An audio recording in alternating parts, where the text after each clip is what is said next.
Hello my dear friends, मैं doctor संतोष हांडे आपका अपने इस चैनल में बहुत बहुत स्वागत करती हूँ। आज हम बात करने जा रहे हैं होम्योपैथी के एक बहुत ही इम्पॉर्टेंट मेडिसिन और इसका नाम है क्रियोसोट। ये काफ़ी सारे रोगों में काम आती है और इसका इस्तेमाल कैंसर जैसी गंभीर बीमारियों में भी किया जाता है।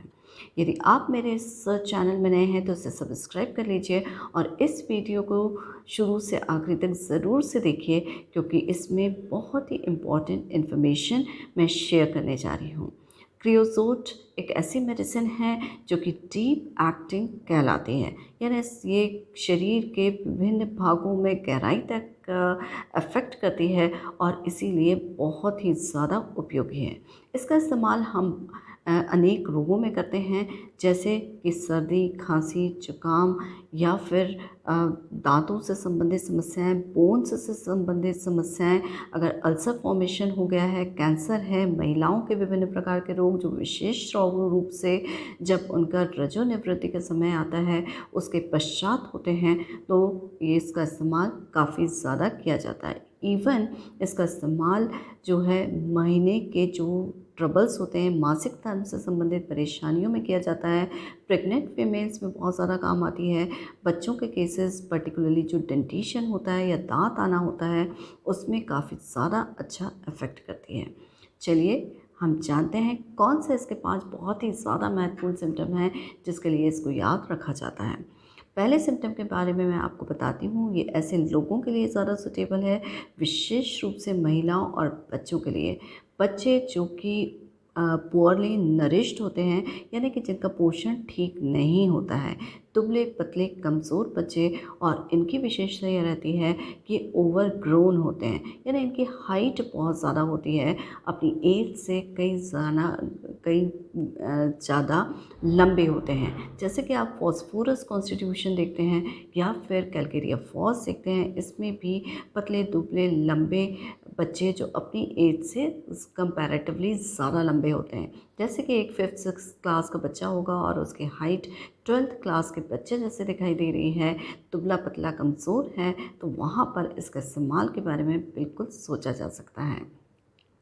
फीमेल्स के रोगों में काम आती है, महिलाओं में जो पोस्ट मेनोपॉजल डिजीज़ेस होती है, रजोनिवृत्ति के बाद में जो समस्याएं आती हैं उनमें काफ़ी अच्छा काम करती है, जैसे कि लेकासिस और ग्रेफाइटिस भी इसी ग्रुप की रेमेडीज़ हैं।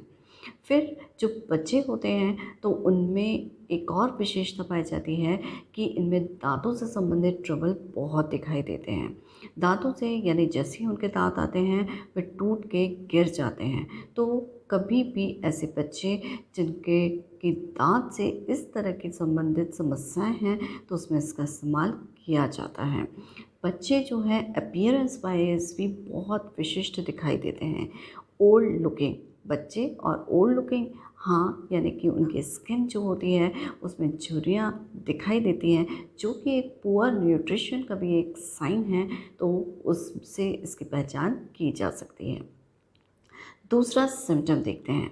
दूसरा सिम्टम जो है वो इसके डिस्चार्जेस से है, यानी स्राव। इसमें जो विभिन्न प्रकार के स्राव होते हैं, जैसे अगर किसी को सर्दी जुकाम वगैरह हुआ है और उसके बाद नाक में से जो डिस्चार्ज निकल रहा है, या फिर पसीना होता है, या मेंस्ट्रुअल फ्लो होता है, ब्लड होता है, तो ये सारे डिस्चार्जेस के बारे में बात कर लेते हैं। इनके जो डिस्चार्जेस होते हैं उनमें 3 बहुत ही इम्पॉर्टेंट फीचर पाए जाते हैं। वो एक्रिड होते हैं। एक्रिड का मतलब होता है कि जो अगर स्किन के कांटेक्ट में आते हैं तो वहाँ पर एक्सकोरिएशन प्रोड्यूस करते हैं, यानी कि चमड़ी छिल जैसी जाती है। दूसरी चीज़, ये बर्निंग होते हैं, प्रोड्यूस करते हैं, यानी कि जलन। जहाँ से भी, जैसे नाक में से डिस्चार्ज निकल रहा है तो नाक में जलन के साथ होगा। किसी को अगर खांसी हो गई है, गले में खराश हो रही है, तो साथ में जलन होगी। तो डिस्चार्जेस के द्वारा बर्निंग प्रोड्यूस होती है। और तीसरा बहुत ही इम्पॉर्टेंट सिम्टम जो कि ऑफेंसिवनेस है, यानी जो स्राव होते हैं उनमें से बदबू बहुत ज़्यादा आती है।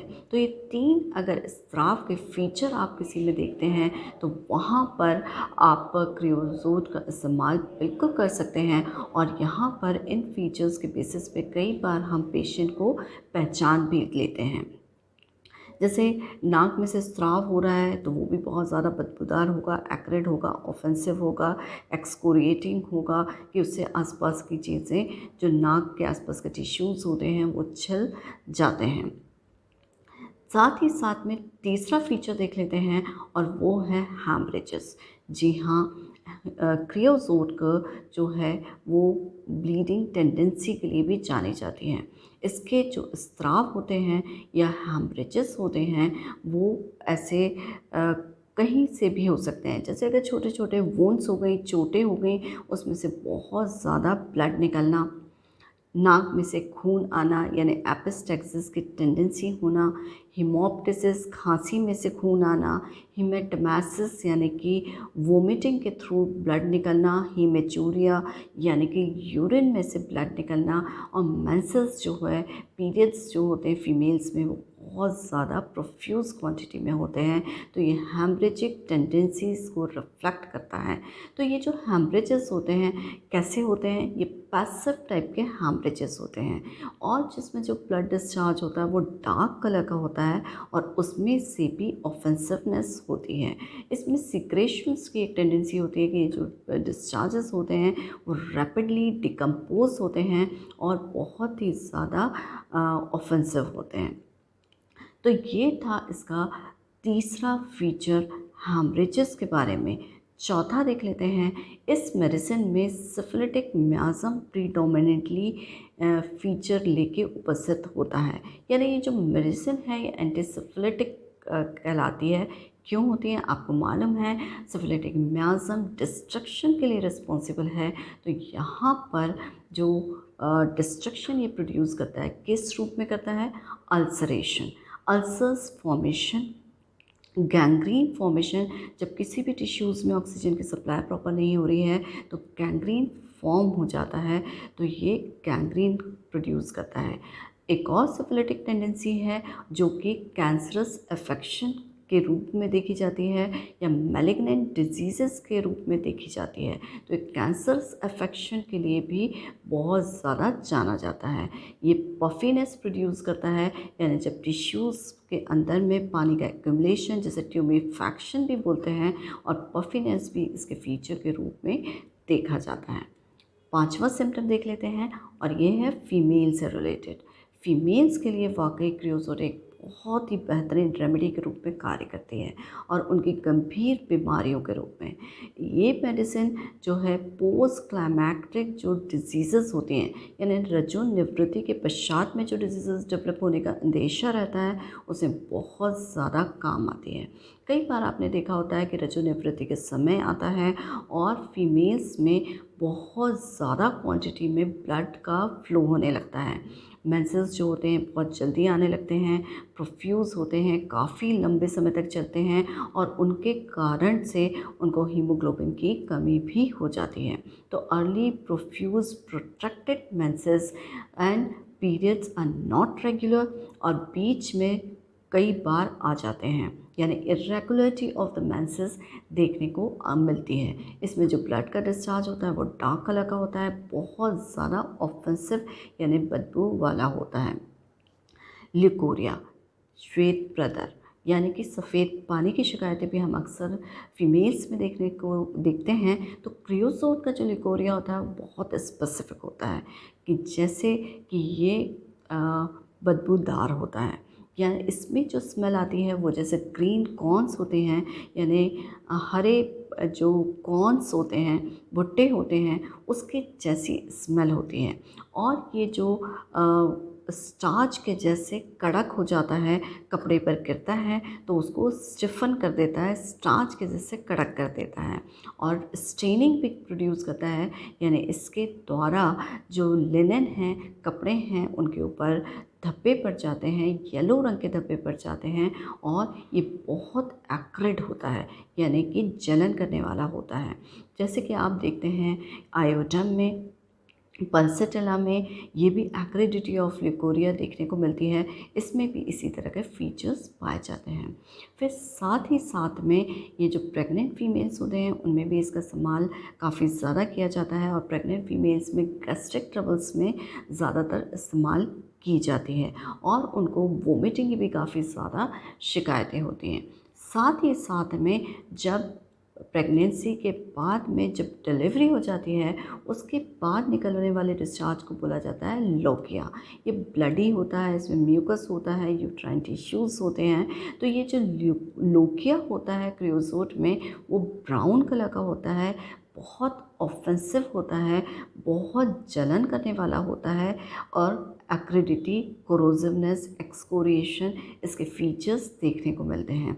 तो ये लोकिया के लिए भी एक बहुत ही बेहतरीन मेडिसिन है। तो ये फीमेल्स में बेसिकली कई सारे रोगों में दी जाती है। एक और फीचर है जो कि हमें नेगलेक्ट नहीं करना चाहिए क्रियोजोट में, और वो फीचर है कि एक्सेसिव इचिंग यानी खुजली।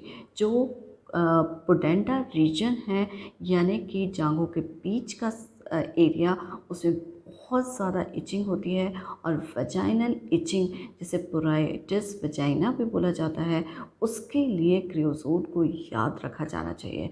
अगर किसी को भी बहुत ज़्यादा इचिंग इस एरिया में हो रही है तो वहाँ पर क्रियोजोट डेफिनेटली फ़ायदा करेगी, अगर उसके और भी फीचर्स समान होंगे। तो ये थे 5 बहुत ही ज़्यादा महत्वपूर्ण सिम्टम क्रियोजोट जैसी इंपॉर्टेंट मेडिसिन के बारे में। आई होप ये फीचर्स आपको बहुत ज़्यादा अच्छे से समझ में आए होंगे, और ये जानकारी जो है वो आप लोगों के लिए उपयोगी साबित हुई होगी। अगर आपको उपयोगी लगी तो प्लीज़ इसे लाइक करिए, शेयर करिए, मेरे चैनल को सब्सक्राइब करिए, बेल आइकन पे ज़रूर से जाके प्रेस करिए, ताकि आगे आने वाले वीडियोस का नोटिफिकेशन आपको मिल सके। मैं एक क्वेश्चन पूछना चाहती हूँ कि अगर किसी को क्रियोजोट जो है वो कार्सिनोमा ऑफ सर्विक्स में बहुत ही ज़्यादा इस्तेमाल की जाती है। कार्सिनोमा ऑफ सर्विक्स एक ऐसी डिजीज़ है जो कि फीमेल्स में जो 4 कॉमनली कैंसर्स पाए जाते हैं उनमें से एक है। तो कई बार लेट डायग्नोसिस की वजह से इसका इलाज प्रॉपर नहीं हो पाता है, और फीमेल्स की डेथ भी हो जाती है। तो इसका जो अकरेंस है वो काफ़ी ज़्यादा बढ़ता चला जा रहा है। तो एक और कुछ फीचर्स ऐसे हैं जो कि कार्सिनोमा ऑफ सर्विक्स के क्रियोजोट कवर करती है, और ये काफ़ी यूज़फुल भी साबित हुई है। यदि आपको इस बारे में जानकारी हो तो आप इसको ज़रूर से मुझे कमेंट बॉक्स में शेयर करिए, और यदि आप नहीं कर पाते हैं और आपको जानना चाहते हैं तो आप इसे डिस्क्रिप्शन बॉक्स में देख लीजिए, इसके बारे में मैं आपको जानकारी दे दूँगी। इसी के साथ stay healthy with homeopathy. Thank you.